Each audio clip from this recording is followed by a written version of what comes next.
Hi hello welcome to our channel. This is Sushma. తక్కువ జీతంతో ఇల్లు కొనడం సాధ్యమా? అప్పులుంటే ఇన్వెస్ట్ చేయగలుగుతామా? ఇవి అందరిలో ఉండే సందేహాలు. వీటన్నిటి గురించి ఫైనాన్షియల్ అడ్వైజర్ రాజేశ్వర్ రెడ్డి గారిని అడిగి తెలుసుకుందాం. హలో అండి రాజేశ్వర్ రెడ్డి గారు. యాక్చువల్లీ చాలా మందిలో చాలా క్వశ్చన్స్ ఉంటాయి. 10,000 జీతం ఉన్న వాళ్ళు ఇల్లుకి ఎలా ఇన్వెస్ట్ చేయాలి, ఎలా దాచిపెట్టుకోవాలి? 10,000 జీతం ఉన్నప్పుడు కూడా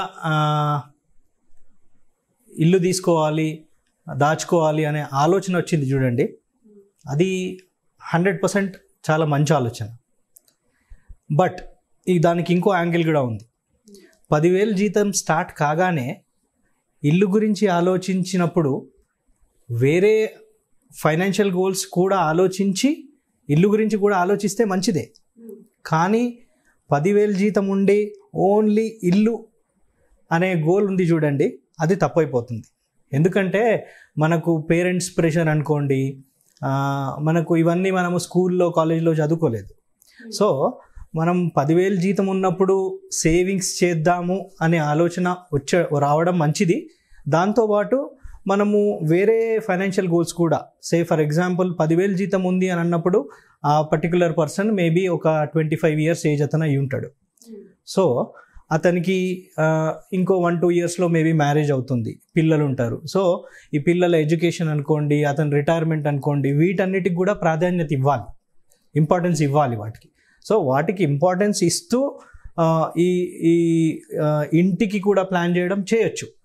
ఎలా చేయొచ్చు అని అంటే, సే ఫర్ ఎగ్జాంపుల్ నేను చెప్తాను, ఇప్పుడు అతని ఏజ్ 25 అనుకుందాం. ప్రాబబ్లీ ఇంకో 2-3 yearsలో పేరెంట్స్ ప్రెషర్ వల్ల శాలరీ 30 కాగానే ఏమంటారు, ఇల్లు తీసుకోండి అని అంటారు. సో అప్పుడు అందులో ఆల్మోస్ట్ ఒక 50-60% ఈఎంఐకి వెళ్ళిపోతుంది. సో అందువల్ల అతనికి ఫ్యూచర్లో వేరే గోల్స్కి సేవ్ చేద్దాము అనే ఛాన్సే ఉండదు. అందుకని ఏం చేయొచ్చు అని అంటే, ఈ ఆలోచన నేను మంచిది అన్నాను చూడండి, ఆ ఆలోచనను ఒక రైట్ డైరెక్షన్ ఇవ్వాలి. సో దట్ ఆయన 25 years ఉన్నాడు, ఇప్పుడు ఇల్లు ఎప్పుడు తీసుకుందాం అనుకుంటున్నాడు, మేబీ 10 years, 15 years, 20 years అనుకుందాం. సో ఆ గోల్ సెట్ చేసుకోవాలి. సో 25 years ఇప్పుడు అతనికి ఉంది, ప్రాబబ్లీ 45 yearsలో అనుకుందాం, 45 years, 20 yearsలో ఇల్లు తీసుకోవాలి.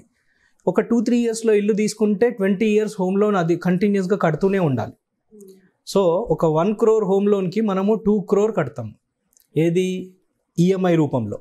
సో దాన్ని అవాయిడ్ చేయాలి అని అంటే ఇప్పుడే ఒక గోల్ సెట్ చేసుకోవాలి. ఫర్ ఎగ్జాంపుల్ ఇప్పుడు అతని శాలరీ 10,000 ఉంది. సో ఆయన లైఫ్ స్టైల్ బట్టి సే ఈరోజు ఒక 30 lakhs అనుకుందాం, జస్ట్ ఎగ్జాంపుల్ చెప్తున్నాను. 30 lakhs ఈరోజు ఇల్లు కాస్ట్ అనుకుందాం. సో 20 years ఇచ్చేసరికల్లా దీని కాస్ట్ ప్రాబబ్లీ 1.1 crore అవుతుంది. సో 10,000 శాలరీ ఉన్నప్పుడు నేను 1.1 crore ఇల్లుకు ఇన్వెస్ట్ చేయొచ్చా అని స్ట్రైట్ క్వశ్చన్ అడిగితే చేయలేను అని అంటారు ఎవరు. But that is not right, చేయొచ్చు. ఎందుకంటే ఈ 20 yearsలో ఫర్ ఎగ్జాంపుల్ ఇప్పుడున్న 10,000లో నుంచి ఒక 20-25% పక్కకు పెట్టమనండి. సో 2,000 to 2,500 పక్కన పెట్టేసి ఎవ్రీ ఇయర్ 10% ఇంక్రీజ్ చేస్తూ పోవాలి. సో 2,000 తీసుకున్నప్పుడు నెక్స్ట్ ఇయర్ మళ్ళీ దాని మీద 20%. సో ఎవ్రీ ఇయర్ 20% ఇంక్రీజ్ చేసుకుంటూ వెళ్తే he can create that 1.1 crore in 20 years. అప్పుడు హోమ్ లోన్ అవసరం లేదు. బట్ ఇప్పుడున్న సిచ్యువేషన్స్లో మనం తీసుకుంటే అయితే చాలా ఎక్స్పెన్సెస్, ఏది చూసినా ఎక్స్పెన్సెస్ లా ఉంటాయి. అది ఇప్పుడు సాధ్యం అంటారా? ఇప్పుడున్న సిచ్యువేషన్స్ని ఎట్లా క్యాల్కులేట్ చేసుకోవాలి మనం? సో దానికి అతను నెలవారీ బడ్జెట్ ప్రిపేర్ చేసుకోవాలి. సో ఏది ఎంత అవుతుంది, ఏ ఎక్స్పెన్స్ ఎంత అవుతుంది అనేది. జనరల్గా మనకు ఓన్లీ 2 routes, ఎవరైనా ఏ ఫ్యామిలీ అయినా ఒక 2 routes ఫాలో అవుతారు. ఒకరు ఏం చేస్తారు, ఇన్కమ్ రాగానే అందులో ఎక్స్పెన్సెస్ అన్నీ పోను, ఏదైనా మిగిలితే సేవ్ చేద్దామని ఆలోచిస్తారు. ఇంకో రకం ఉంటారు, ఆ వచ్చిన దాంట్లో అది 10,000 అవనివ్వండి, 30,000 అవనివ్వండి, 50,000 అవనివ్వండి, 10% 20% పక్కన పెడతారు. Then they will plan in that remaining amount. So ఈ 2 routes ఆలోచించినప్పుడు, నేను ఫస్ట్ రూట్ చెప్పినప్పుడు 90% పీపుల్ ఈ ఫస్ట్ రూట్ ఫాలో అవుతారు, ఓన్లీ 10% మటుకే సెకండ్ రూట్ ఫాలో అవుతారు. సో అది ఫాలో అయినప్పుడు అంత ఈజీ కాదు. ఇమీడియట్గా నేను ఈ 1 month 2 months నుంచే నేను అలా చేయలేను. బట్ గ్రాడ్యువల్గా ఏమవుతుంది అంటే దానికి అలవాటు పడ్డప్పుడు మనకు లైఫ్లో కావాల్సిన ఫ్యూచర్ ఫైనాన్షియల్ గోల్స్ అన్నీ, రిటైర్మెంట్ అనుకోండి, హౌస్ అనుకోండి, కార్ అనుకోండి, everything we can achieve. So ఆ ఇన్కంలో నుండి సేవింగ్స్ అనే పార్ట్ని మనం పక్కకు పెట్టిన రోజే we will be able to achieve it. అంటే వాళ్ళకి కొన్ని డౌట్స్ కూడా ఉంటాయి. ఇప్పుడు చాలా ఏదైనా కొనుక్కోవాలంటే చాలా ఖర్చుతో కూడిన పని, ఇందులో దాచిపెట్టుకోవడం అనేది అసలు సాధ్యం కాదు, ఇంకా సంపాదించాలి అని ప్లాన్స్ చేస్తుంటారు. సో ప్లాన్స్లో వాళ్ళు సక్సెస్ కాకపోతే దీన్ని వాళ్ళు ఎట్లా మల్టిప్లై చేసుకోవచ్చు? సాధ్యము మనం ఒకసారి ట్రై చేసి చూస్తే సాధ్యం కాదా, సాధ్యం అవుతుందా అనేది అనిపిస్తుంది. అఫ్ కోర్స్ ఒకవేళ కాకపోతే, ఎందుకనంటే ఇప్పుడు మేము ఆల్మోస్ట్ 10 years నుంచి ఈ ఫీల్డ్లో ఉన్నాము. మేము ఆల్మోస్ట్ ఒక 3000 మెంబర్స్ని ఇప్పటికీ పర్సనల్గా వి ఇంటరాక్టెడ్ విత్ దెమ్. అందులో నుంచి 730 ఫ్యామిలీస్ ఇప్పుడు మా దగ్గర ఉన్నారు.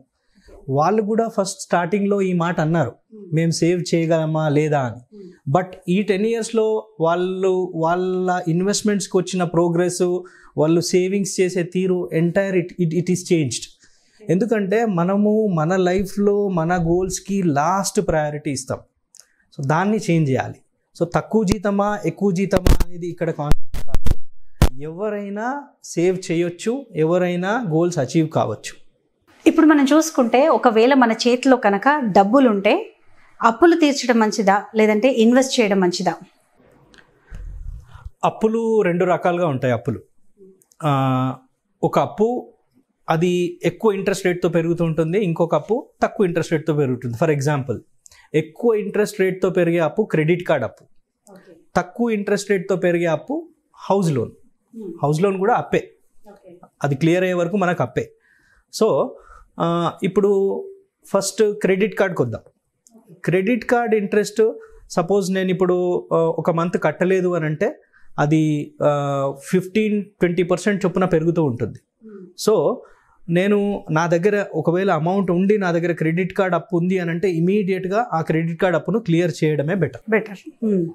సెకండ్ కేసుకి వద్దాం. ఇప్పుడు హౌస్ లోన్ ఉంది.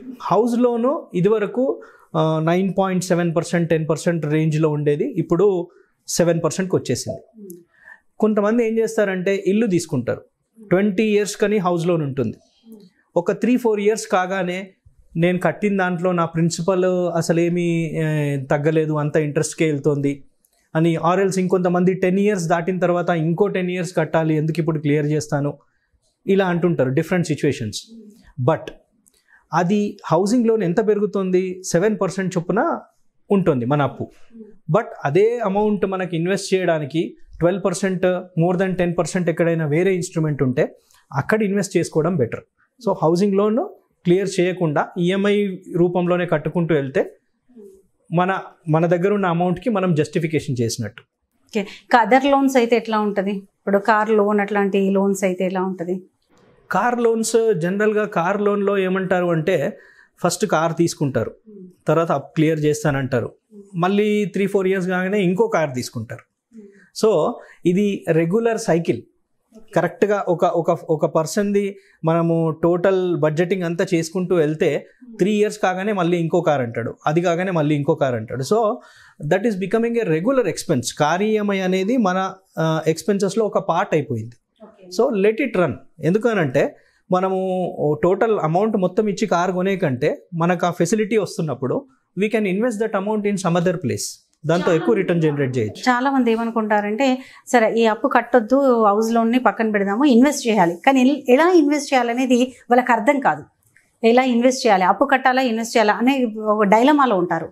అలాంటప్పుడు ఎలాంటి వాటికి మీరు సజెస్ట్ చేస్తారు?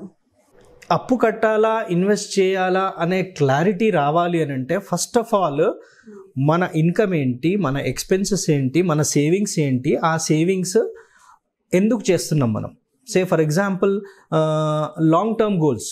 ఇప్పుడు సేవింగ్స్ అంటేనేమో మనము 1 year, 2 year, 3 year అవసరమయ్యే మనీని ఎఫ్డీస్లోనో ఆర్డీస్లోనో పెట్టుకుంటాం. బట్ ప్రతి ఒక్కరికి ఉన్న ఒక కామన్ గోల్ రిటైర్మెంట్. సో ప్రతి గోల్కి సపోజ్ నేను కార్ కొనాలనుకుంటున్నాను, లోన్ వస్తుంది. పిల్లల ఎడ్యుకేషన్ ఉంది, లోన్ తీసుకోవచ్చు. ఇల్లు కావాలి, లోన్ తీసుకోవచ్చు. రిటైర్మెంట్కి ఎవరైనా లోన్ ఇస్తారా? ఎవరు. సో ఆ రిటైర్మెంట్ అనేది చాలామంది మర్చిపోతున్నారు. సో అట్లీస్ట్ ఒక రిటైర్మెంట్ అనే గోల్ పెట్టుకుంటే మనకు ఎక్కడ సేవ్ చేయాలి, ఎంత సేవ్ చేయాలి అనే క్లారిటీ ఉన్నప్పుడు మనీ వేస్టేజ్ ఉండదు. అంటే ఫస్ట్ ఆఫ్ ఆల్ మన లైఫ్లో మన గోల్స్ ఏంటి అనేది మనం ఒకసారి డిసైడ్ చేసుకొని ఉంటే ఆ సేవింగ్స్ అనేది చేయొచ్చు, ఇన్వెస్ట్మెంట్స్ అనేది చేయొచ్చు. అంటే ఎంత ఉన్న కన్ఫ్యూజన్లో ఉంటారు కొంతమంది. గోల్ అచీవ్మెంట్స్ అన్నీ ఉంటాయి, వాళ్ళకి డబ్బు చేతిలో ఉంటుంది, అయినా కన్ఫ్యూజ్ అవుతుంటారు. దానికే ఫైనాన్షియల్ ప్లానింగ్ కావాలి ఖచ్చితంగా. సో ఇప్పుడు నేను అడుగుతున్నాను, డబ్బు పొదుపు అంటే అసలు ఏంటి? రైట్, పొదుపు, సేవింగ్స్. జనరల్గా మనకు ఎప్పటి నుంచో మన పేరెంట్స్ కూడా సేవింగ్స్ చేయండి అని చెప్తారు. ఒకప్పుడు ఇన్ఫ్లేషన్ అనేది లేదు, ఇప్పుడు ఇన్ఫ్లేషన్ అనేది ఉంది. ఇన్ఫ్లేషన్ లేనప్పుడు నేను సేవింగ్స్ చేసి నా అమౌంట్ గ్రో కానప్పుడు నాకు పెద్ద ఎఫెక్ట్ ఏమి ఉండదు. బట్ ఇప్పుడున్న సిచ్యువేషన్లో ఇన్ఫ్లేషన్ ఉంది కాబట్టి 1 year 2 year 3 yearకి అయ్యే అమౌంట్ని సేవ్ చేస్తాం. సేవింగ్ అంటే మనకు ఒక ఫిక్స్డ్ అమౌంట్ వస్తుంది, 6%, 7%, 8% ఎఫ్డీస్లోనో ఆర్డీస్లోనో వస్తుంది, అక్కడ సేవ్ చేస్తాం. బట్ మోర్ దెన్ 3 years ఉన్న ఏదైనా రిక్వైర్మెంట్ ఉంటే దాన్ని సేవ్ చేయడం కాదు, ఇన్వెస్ట్ చేయాలి. సేవింగ్కి ఇన్వెస్ట్మెంట్కి చాలా తేడా ఉంది.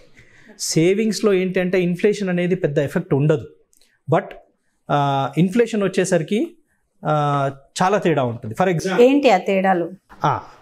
సపోజ్ ఒక 100 రూపీస్ ఉంది మన దగ్గర. ఈ 100 రూపీస్ 5 yearsలో అంటే సేవింగ్ మనం చేస్తున్నప్పుడు ఒక 6% వేసుకుంటే 100 140 అవుతుంది. అదే ఇన్వెస్ట్మెంట్లో 12% అనుకుందాం రిటర్న్, 100 176 అవుతుంది. అంటే 5 year నా రిక్వైర్మెంట్ ఉన్నప్పుడు నేను సేవింగ్స్ మెథడ్లో వెళ్ళినప్పుడు నా అమౌంట్ 140 అయింది, ఇన్వెస్ట్మెంట్లో వెళ్ళినప్పుడు 176 అయింది, అంటే 36 డిఫరెన్స్ వచ్చింది. దీన్నే మనము ఒక 20 year సినారియోలో తీసుకుంటే 100 కాస్త 386 అవుతుంది సేవింగ్స్ రూట్లో నేను వెళ్తే. వేరాస్ ఇన్వెస్ట్మెంట్ రూట్లో వెళ్తే 964 అవుతుంది, అంటే 3 times తేడా వస్తుంది. అందుకని మనకు మోర్ దాన్ 3 year ఏ రిక్వైర్మెంట్ ఉన్నా దాన్ని ఇన్వెస్ట్ చేయాలి, సేవ్ చేయొద్దు, ఇన్వెస్ట్ చేయాలి. అది అందరికి సాధ్యపడుతుంది అంటారా? సాధ్యపడుతుంది. మళ్ళీ దానికి సొల్యూషన్ ఫైనాన్షియల్ ప్లానింగ్. అంటే మనము మన లైఫ్ గురించి, మన ఇన్కమ్ గురించి, మన ప్రయారిటీస్ గురించి ఇంపార్టెన్స్ ఇవ్వాలి, అప్పుడే సాధ్యపడుతుంది. రైట్ రాజేశ్వర రెడ్డి గారు, థ్యాంక్ యూ సో మచ్. చాలా చక్కటి అడ్వైజ్లు ఇచ్చినందుకు థ్యాంక్ యూ సో మచ్.